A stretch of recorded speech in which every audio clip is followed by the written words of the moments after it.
What a sound. Cheers. Cheers. Yeah. Hansie. Johan. It feels so good to be playing against international teams again. Yes, it feels fantastic. Feels like Super Rugby. Yeah. I was very scared last night at one stage. Yeah. But started very well. The Bulls Munster is what we were talking about. Bulls Munster in Pretoria, 30 in Pretoria, degree heat. Yeah. And those Munster boys felt the heat a little Yeah. bit, and the altitude, I think, a little bit in the beginning. But then they actually adapted a little bit. Yeah, I think so. I think the timing of their subs was quite good, and I think that's the scrum half had quite an impact on the game. He was very busy and lively, and Damien Dalende, yeah, good line speed. I was at the game. Yeah. He's very imposing. He comes up quickly, and he tries to steal every ball. It definitely changed when he came. Yeah, out. and he obviously wanted to prove a point. Enjoyed playing against his fellow South Africans, and he's played at Pretoria before many times. Couple times. So maybe slightly more used to the conditions. Yeah. Even though he only came on in the second half, but in the first half, I thought what the Bulls did well. It was a bit of a loose game for us, but I think that's going to be the thing. So very much like the Cheetahs when they were playing in Bloem during the what was it called then? It was called Pro 14. Yes, called the Pro 14. Very fast game, spread the ball, score lots of tries, and I think that's what it looks like it's going to be for our teams up here at least. We see the Lions started the game well now against the Cardiff Blues. And they scored some quick tries. Yes. 4 tries so far in the first half. Same with the Bulls. Yeah. First half scored a few good tries. Yeah, it was 29-3 at half time. 26-3. 26-3. Yeah. Yeah, and I thought it's just a matter of time until we get the bonus point. Yeah. And it was a bit of a different story. Yeah. I think we should have, we being the Bulls, should have changed the plan slightly in the second half. We carried on with a few Hail Mary passes behind the back stuff, and I think what we were trying to do is trying to up the ante. Yes. And instead of being a bit more conservative and just trying to build a little bit more scoreboard pressure. Obviously there was, but I'm just saying to really put it beyond doubt with say, I mean, if we had scored 2 penalties in the first couple of minutes, it would have taken it away from Munster completely. There was sort of a succession of events that led to the Bulls becoming a bit frantic and Munster gaining in confidence. Yeah. So firstly, there was a ruck where Zak Burger picked the ball up, and you could see there was a movement in his hands, and then he went back into the ruck, which made the refs and the TMO assume that he lost the ball, but you could never physically see it on any of the replays. I mean, he awarded the try on field. Yes, and then he went back and sort of from the touch judge, the assistant referees, because he probably had a better view, which we couldn't see on camera, recommended that he disallows the try. And I think that took the wind out of the Bulls' sails a little bit. And then there was a moment of Bismarck du Plessis. Madness. Yeah, where he just, I think he took it a bit personally that a Munster player had him around the neck, and he lifted him up and dropped him straight down on his head. Yes, that's not allowed. No, that's not allowed. But it was a red card. It's such a shame because a moment before that, he had run directly at their fly half and run through him, not over him, through him. Yeah.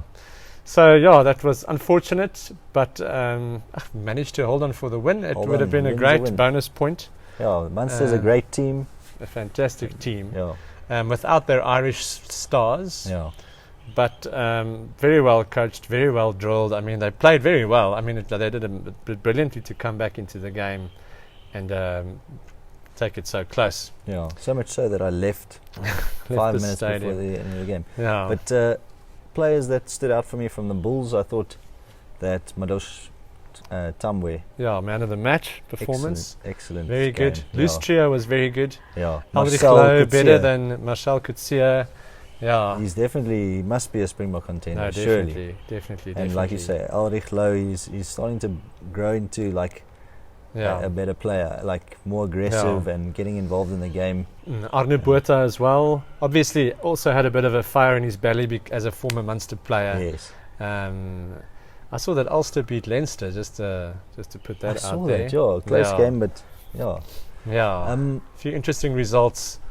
I think it's a bit of a leveler without, because Ulster don't have as many, so I'm talking about a different game, but they don't have as many Irish internationals. While Leinster's obviously the team who dominates the Irish national team. So so it's a bit weird when teams play without there, but that's always going to happen in any provincial competition. That's us constantly. Yeah, we play with it. All our players are playing. What's nice about Super Rugby is that the competition it starts and ends before the it's out of the international season. One guy I would like to mention. I was at the game and everyone gave this big cheer for Bismarck du Plessis, who obviously he's a hero, a Springbok hero, etc. But the guy who he was replacing, Grobbelaar. Johan Grobbelaar. He's a good player. No, he's a very good player. More of the modern hooker mould, very mobile, very skillful, slightly smaller frame, more like a Dane Coles, you could say. Luca and Dickey, maybe something like that. So I want to watch for the future, definitely. Munster, Simon Zebo is maybe he's there, but past he's his best. Yes, he doesn't look in shape. Yes, his line kicking was quite good. Very Some good. of those kicks he made from deep, he made 50 meters and stuff. So he's obviously talented. He's experienced. Skills. He's got the skills, but a bit of the X factor's gone. Obviously, he's not in the Irish mold anymore. So. But it's lucky having the Irish teams here. Lucky watching the Lions game now. And the refereeing was so different. I mean, a lot of the issues that we had where we lost so much ball on the attack at ruck time, we didn't see at all. But the ruck is exactly the same. Ben Whitehouse, we were hard on him. I'm not going to say too much about him. I think it became loose in the second half after the red card. The red card was absolutely the correct call. But he refereed the game differently. I think you feel it differently even with a small crowd, with 2,000 people in the stadium. You just feel like you can't ref it the same way you would in Europe. And then when he gave Bismarck a red card, even though it was absolutely correct, then I did boo loudly. Okay. And he probably heard me. Yes. You can't see it live. I mean, we can't blame you for that. Sorry, Ben. Sorry, Ben Whitehouse. And we're looking forward to the games. The Lions game is on. We're going to go watch the second half now, and then the Stormers at 6 o'clock against Zebre. Yes. Game that they should win, and we hope the Lions. I'm trying to think of the halftime score, 26-13. So we went for a kick at the end that we missed, so 24. 24-13. So it's actually a fairly close game. If they score early in the second half, Cardiff, it could be a different story. But hopefully altitude. Just for the guys who don't know, we're about 1,300 meters above sea level in Pretoria, and in Joburg up to 1,700 meters above sea level. So that's why we talk about the altitude. And it was a scorcher today. It was over 30 degrees Celsius today. So we had to swim in this pool over here. We've got a bit of a splash pool in the background. Splash pool.